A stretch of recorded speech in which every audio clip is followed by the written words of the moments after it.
လာစနာဘလူကယတိမီရီကြမယ်ဟောင်းတာလေ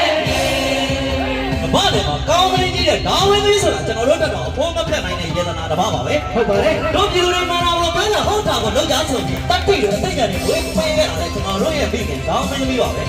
အခုဆိုရင်အမေပေးတဲ့တတ်တိတွေနဲ့အချောင်းမျိုးအကြက်ကအမေသားလို့ဒါဝင်းတဲ့တွေလက်တွဲတိုက်ပွဲဝင်ရင်အမေလာမဲ့လမ်းကိုညှော်နေပါပြီအမေချမ်းသာပါစေအမေတတ်တော်ရာကျော်ရှိပါစေအမေရဲ့ဆန္ဒတိုင်းအမေနှလုံးသွင်းလိုက်ပြီ